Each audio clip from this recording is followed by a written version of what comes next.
Finished with Baldur's Gate 3, are ya? Looking for a new Dungeons & Dragons game to play for hours on end? Or at least a brief period of time before something else catches your eye? Look no further than this dungeon-crawling gem, Tower of Doom for the Intellivision.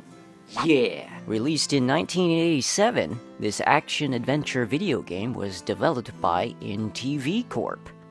It's the final title in the line of a D&D trilogy made for the Intellivision, after Cloudy Mountain and Treasure of Tarman. I actually came across this little gem through an Intellivision 25-in-1 plug-and-play controller purchased from a thrift store. Who'da thunk? The plug-and-play doesn't quite include the full game itself, but it does just have enough to pique your interest. Right from the get-go, you're thrust into a labyrinthine-type dungeon that you're free to explore to your heart's content. In the full game, you have 10 classes to choose from, and anywhere from 6 to 32 dungeon levels to explore. The plug-and-play version, however, only lets you play the minimum 6 levels, and only features one class, which I assume is the knight or the fighter of sorts. You've got a life bar at the lower right-hand corner, a la Legend of Zelda, and in the upper left corner, your map. Not bad for a game of its time, eh, fellas?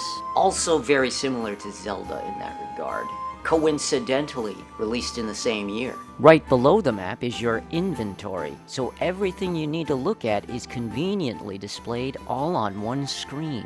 It looks here like we have an axe, a potion or bag, a jewel, and a boot. Let me have that boot. I want that. Complete my collection of 2 shoes. I have no idea what that boot is all about. Let me be real. Combat is simple, yet unique. You can actually see your enemies on the main screen, but when you touch them, they don't actually hurt you. Instead, you enter a brutal combat scenario where you must fight your enemy one-on-one to the bitter end.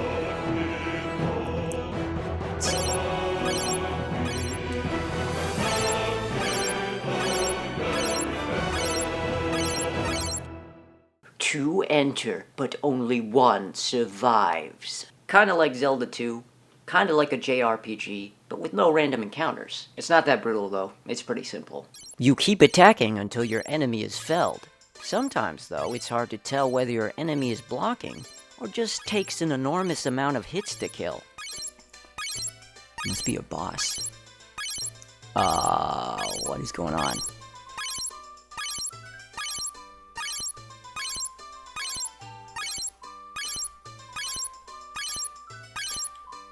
I don't like this.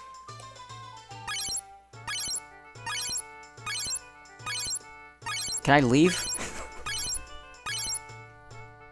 I can leave. Maybe I need to switch weapons. And yet, I'm stuck, because I keep fighting him.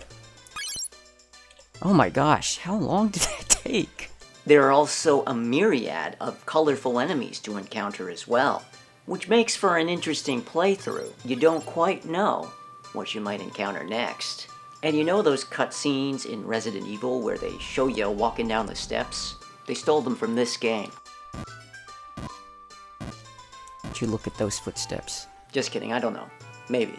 This is also one of those earlier games that utilizes the Fog of War mechanic, revealing new parts of the map as you explore them. Exactly like Baldur's Gate 3. No getting around it. I know, it's a stretch. All in all, I'd say this is a game worth checking out. Get your hands on a copy of the full game if you can. Today. But just remember, kids, piracy is a crime.